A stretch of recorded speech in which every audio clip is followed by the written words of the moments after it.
Kentucky basketball is still looking for one more player to add to their roster, and it's looking like a reclassified 4-star point guard might have just fallen into their lap.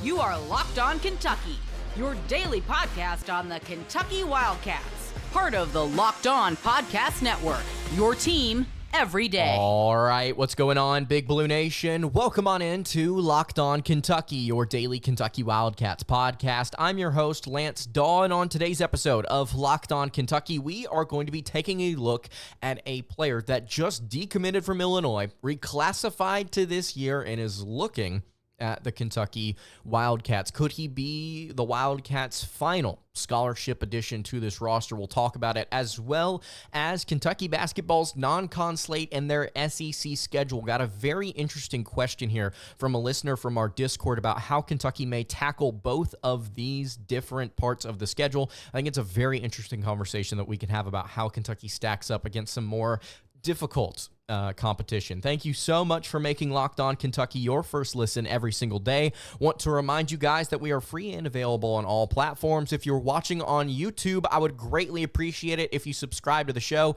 And if you're listening on podcast, I would also appreciate it if you subscribed there as well. Today's episode is brought to you by FanDuel. You can make every moment more, and as playoffs wind down, the sports stop sporting like we want them to. But this summer, FanDuel is hooking up all customers with a boost or a bonus daily. That's right. There's something for everyone every day all summer long. So visit FanDuel.com/lockedon to get started. All right, let's go ahead and get into it. Jeremiah Fears, a 4-star point guard that was originally committed to University of Illinois, the Fighting Illini, in their 2025 class, has now decommitted and has announced that he will be reclassifying to this year's class. So Kentucky right now, in case you don't know, 12 scholarship players. They are practicing right now, going through summer workouts, and they have said multiple times, or at least Mark Pope has come out and said, that the final scholarship, that 13th scholarship that they could utilize, could be a floating piece. It could be a player that reclassifies. It could be a walk-on. It could be just a project piece, so to speak.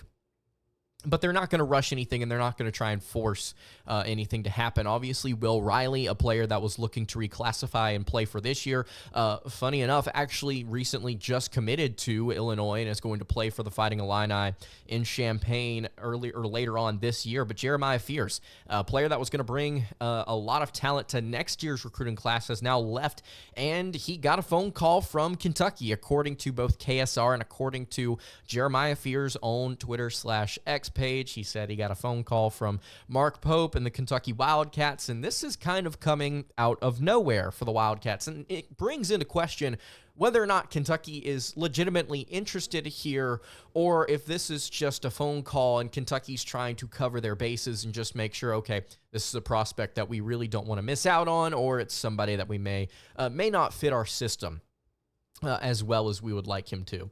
Jeremiah Fears, in the 2025 class, he's ranked as the number 33 overall player, the number 6 combo guard, and the number 2 player in the state of Arizona. .9871 is the rating on the 24/7 Sports composite. He's actually rated as a 5-star guard on ESPN's recruiting service. He plays for Compass Prep in Chandler, Arizona. Also got the opportunity, if I'm not mistaken, to play for a EYBL circuit team out of Indianapolis. I think the Indy Heat, if I'm not mistaken. He's got a bunch of different offers from some really solid programs. Providence, Ole Miss, I think, are two of the most notable here. Tennessee as well, Creighton, Florida State, Arizona. But when you actually go and watch this kid play, I'm going to be honest with you, I don't know, even as good as he is, I don't know if he's a great fit for Mark Pope, the Kentucky Wildcats, and this year's roster. Now, would I like to have him on the roster? Yeah, I'd like to have a guy like Jeremiah Fears on the roster, but as far as style of play, he may not fit the mold perfectly, and then also expectations for Fears may be a little bit different than what Mark Pope and Kentucky could offer him. 6'3", 175-pound combo guard. He, I think, is more of a score-first guard. You could legitimately play him at the 1 or the 2. I'm not going to sit here and tell you which one he would be better at because he is a very solid distributor as well. But when it comes to the way that Fears likes to play, he likes to operate in the mid-range and driving to the basket. He's a very crafty ball handler, and he's got a very fancy layup package. If you go and watch on YouTube the different videos of him playing basketball, you'll see a lot of different comparisons to Kyrie Irving with just how fun he is to watch driving and finishing at the rim. I think the big negative here, though, about Fears' game is he is similar to his brother, Jeremy Fears, who played point guard at Michigan State last season. Neither of them shoot the basketball particularly well, and he shot, I believe, 6 of 37 during his time on the EYBL circuit from beyond the arc. So a player that doesn't shoot the ball very well, but is very, very good at driving and finishing at the rim, and he's a score-first guard. He can take shots, and mechanically, there's not a ton wrong with the way that he likes to shoot the basketball. I think it's a little bit of a slower release maybe than some coaches would like to see out of such a quick point guard, but he can't shoot from beyond the arc, and he doesn't take a ton of threes to begin with. Now, he's a confident scorer. I'll give him that. It's not like he's shying away from maybe taking some different shots inside the arc, and he is very aggressive in transition in doing so. But as far as Mark Pope and Kentucky go, obviously, what's the big thing that we've discussed here? We've talked about how important threes are. Kentucky's going to shoot. If you listen to a recent episode, we talked about how Kentucky and their analytics kind of play into how important the construction of this roster was. This is going to be a roster that takes a ton of threes, and a lot of people have said so looking at their practices. Hey, the Wildcats aren't kidding. They're going to take at least 35 threes a game, at least according to a couple of different assistant coaches. A guy like Fears, I don't know if he plays into that plan very well, especially considering he's statistically not efficient from beyond the arc, and he doesn't take a ton of threes to begin with. Now, as far as a distributor and as far as a scorer, he's a good player. Don't get me wrong. He's got height to boot. He's not small for his position. He's got a little bit of physicality to him. And on top of all of this, he averaged over 2.5 steals per game with Compass Prep this past season, averaging, I think, 14 points per game as well. So he can pick up a couple of steals for you. He's a fun defender to watch. But offensively, I don't know if this is a player that Pope and company would want to take on as somebody who would want to be a primary ball handler and scorer. Right now, Kentucky, I think, is pretty good with their point guard options as they currently have Kirk Ariza, Lamont Butler, Travis Perry as well playing point guard for the Wildcats this upcoming season. I think Kentucky's set at that position. I think they've got two very good options and then a very solid freshman who can shoot the lights out in Travis Perry. So there's not a need for Jeremiah Fears for this year's roster. Next year, you could need a point guard, but honestly, would you be better served getting somebody from the transfer portal that can shoot statistically, I think, much higher percentage than Fears could offer you? Or do you let somebody like Travis Perry start to work in some minutes there instead of having to kind of cram in Fears into what could be at that point another 3-man rotation? I don't know if that's necessarily the route that Kentucky wants to go. And then on the other side of things, does a guy like Jeremiah Fears want to play fourth fiddle, I guess at this point, to the rest of Kentucky's point guard a rotation? And I don't think he does. I really don't think he does. And there are a couple of different ways that you could kind of shorten that rotation. Does Lamont Butler play more off ball? Does Ariza play more on ball? Butler's going to start at point guard, but how much does that really, what does that really mean, I guess, for Kentucky in terms of actual minutes at each position for Ariza and Butler? All of this to say, he's a very solid scorer. He's a very solid defender, but he lacks the one thing that Mark Pope and Kentucky want: shooting. And at 6'3", if you can't shoot from beyond the arc and you are not like an insane distributor, you're not bringing a ton of value to the system, especially when you have 1, 2, or 3 other options at that spot. I think that he is every bit of the 4-star prospect that he is listed as. ESPN, obviously, like I said, has him as a 5-star. I think you could reach with that if you do get a little bit of that scoring from beyond the arc kind of into his game, if he's able to develop that aspect. But as far as I'm concerned, this was a courtesy call from the Kentucky Wildcats. Now, could he end up on the roster? Sure. And if he does end up on the roster, maybe Mark Pope and Kentucky can kind of fix what's going on with his outside shot. Maybe they can make him an aggressive and efficient 3-point shooter. But as it stands today, I think Kentucky is content where they're at right now. And honestly, I would be if I were Kentucky staff with a 12-man rotation. You've already started practices. You're trying to quickly get all of these veterans up to speed, learning your system. I think that's more of the priority at this point. Now that we have gotten into July, is kind of honing your craft and getting ready for what's going to be a very tough season because of how many difficult opponents you have on tap. We'll talk about those guys in just a second, but to kind of wrap up thoughts here about Fears, very good player.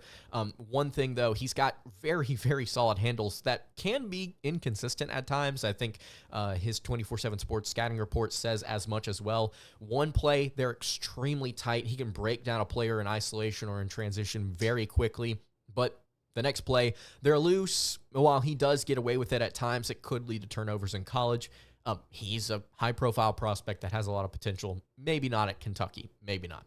Ole Miss would do well with him. I think a team like Arkansas, frankly, would do really well with him. We've seen Cal point guards in the past that have not been the most prolific three-point shooters, but have been really good in other areas, defense, distributing, etc. Ashton Hagen, Severe Wheeler come to mind here. But maybe Jeremiah Fears is going to step up at Kentucky, or maybe he's going to step up at another Power 6 school. So let me know what you think in the comments below about Jeremiah Fears. He didn't get an offer, but he got some attention from the University of Kentucky. We'll see what happens there. We'll monitor that space.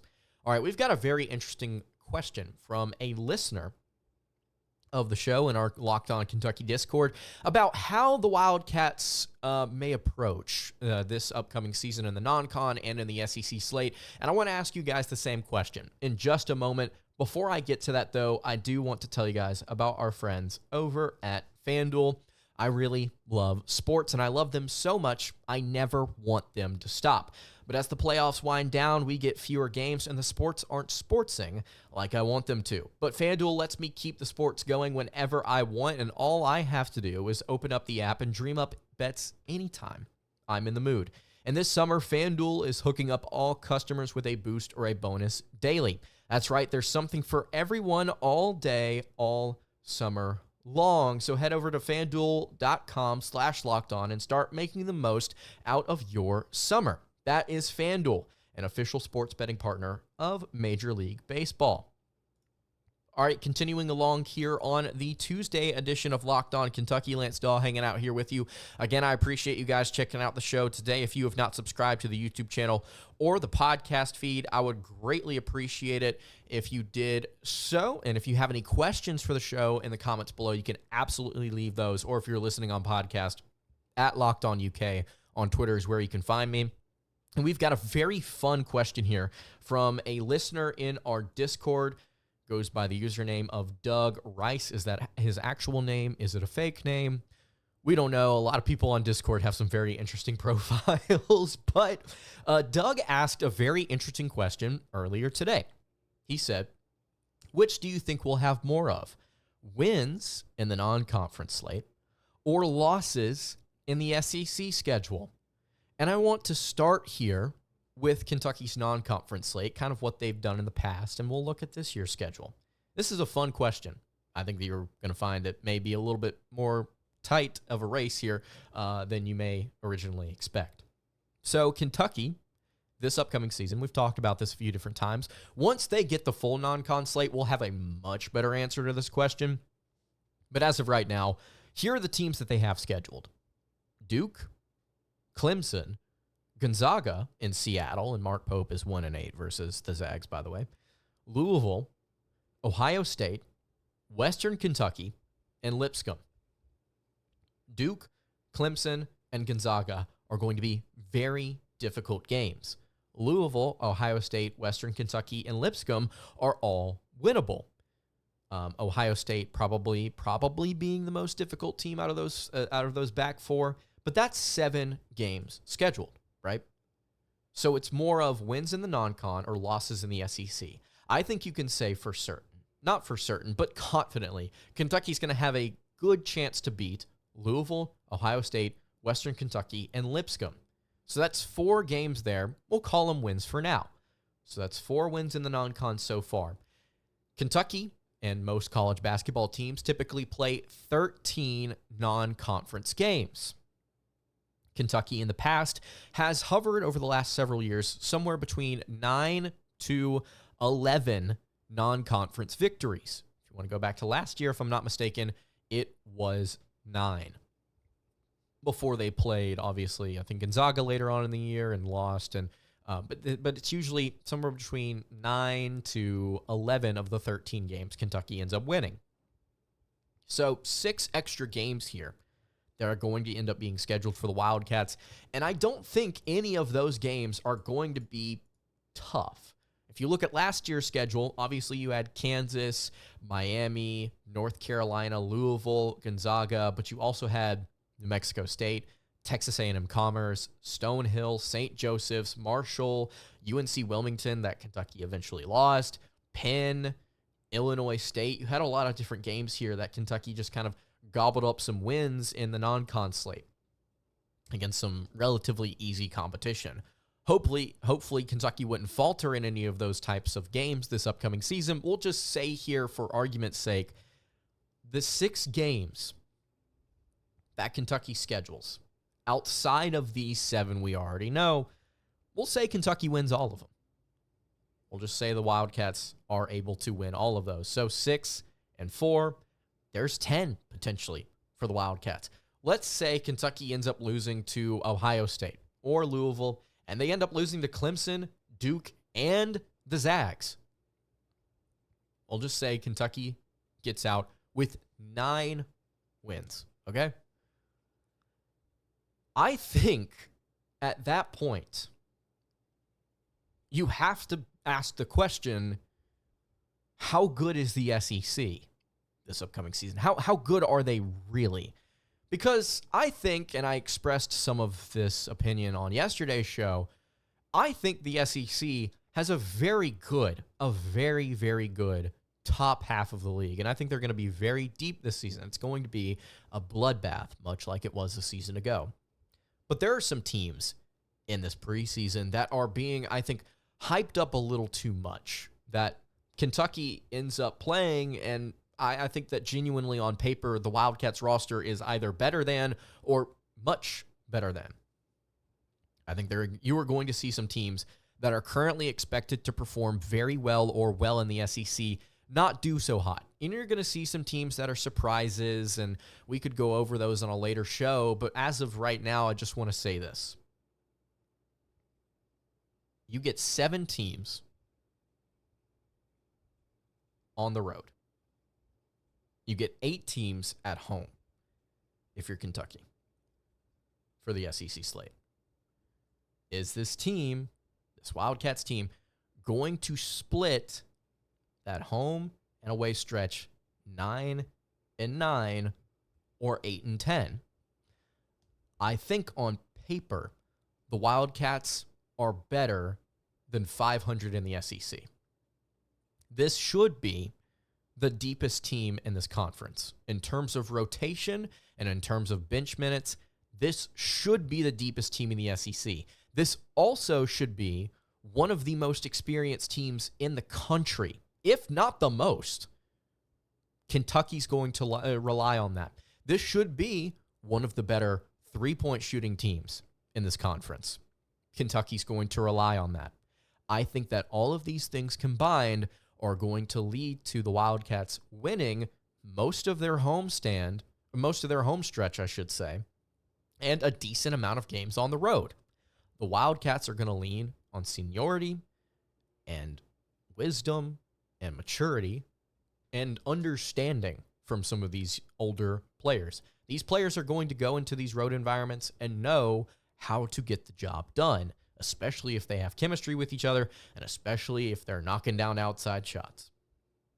They're going to come into games at home. They're going to play confident. They're going to play strong.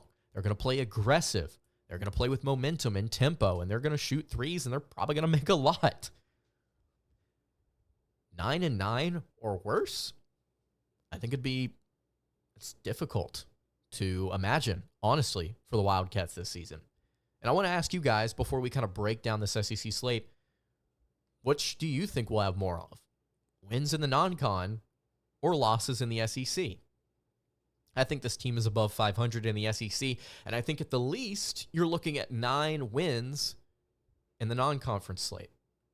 Probably 10, and if you can get a win against a team like Clemson, you could be looking at 11. If you beat Duke, you could genuinely go 12-1 or 13-0. It's on the table. Kentucky could beat all of these teams, but if we're being conservative, 9-9 is tough. It's not tough to imagine, but it's difficult to get there, especially when we start to break down some of these games.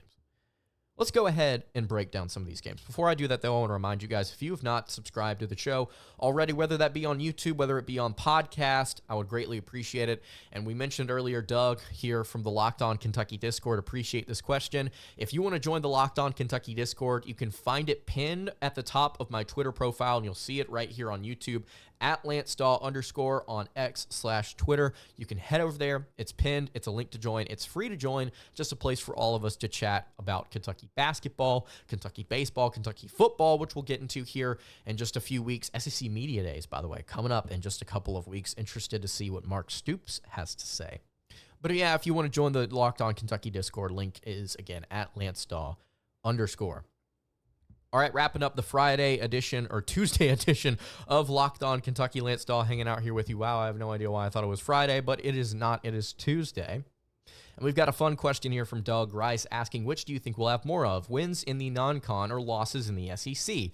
The non-conference slate, I think Kentucky should get at least 9 or more wins in their non-con slate. At least that's what I'm expecting from this team. I expect them to be good. I expect them to have success early in the season because of their seniority.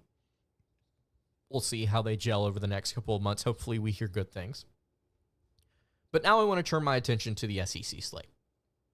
So let's just say 9 games in the non-con. And the question here was, which do you think we'll have more of, wins in the non-con or losses in the SEC?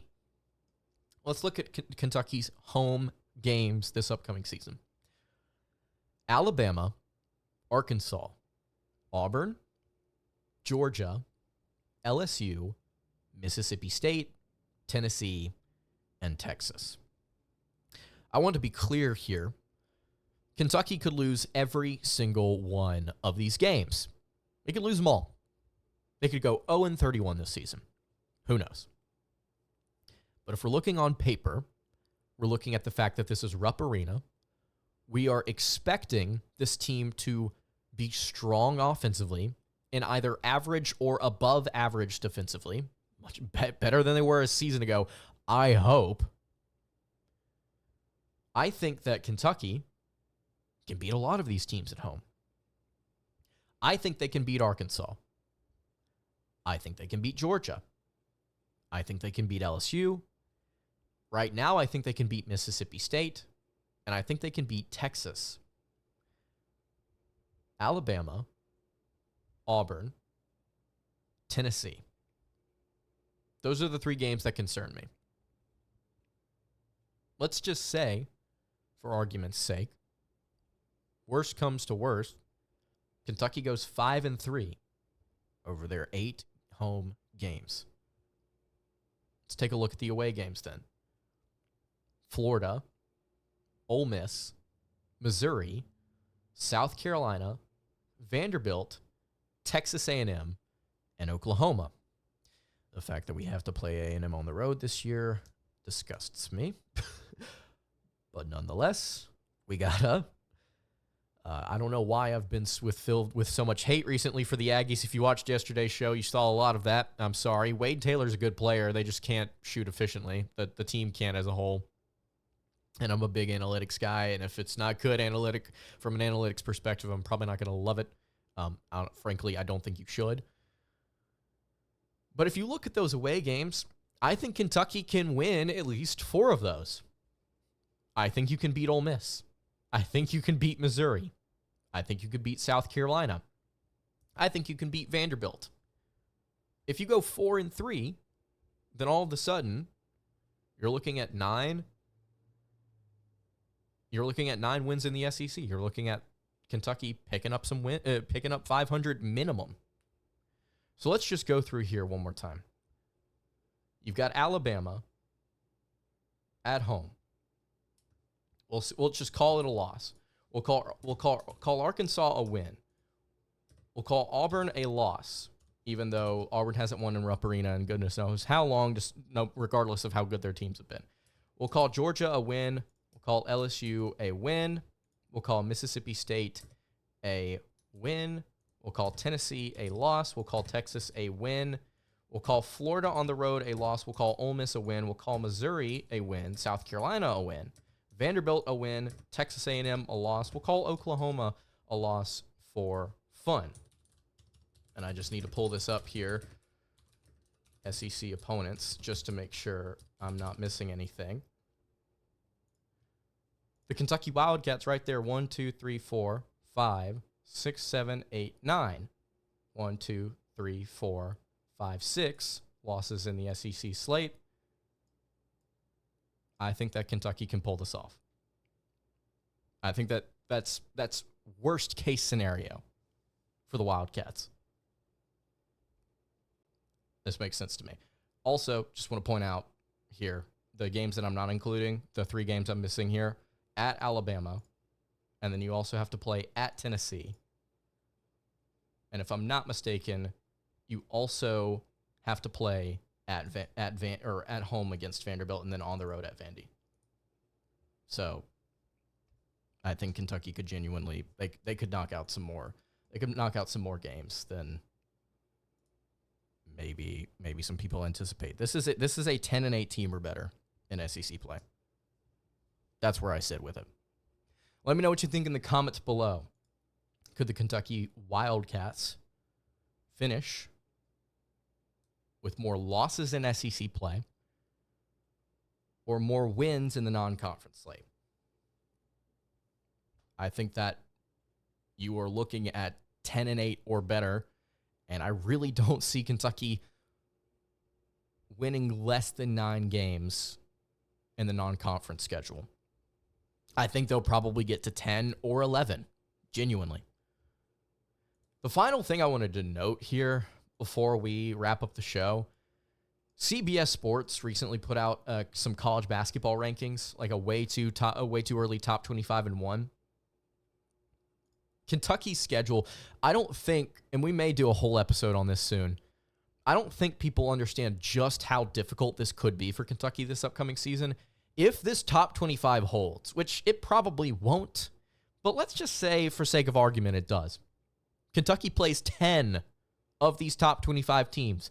Alabama, Gonzaga, Auburn, Texas A&M, Arkansas, Tennessee, Ohio State, Texas, Florida.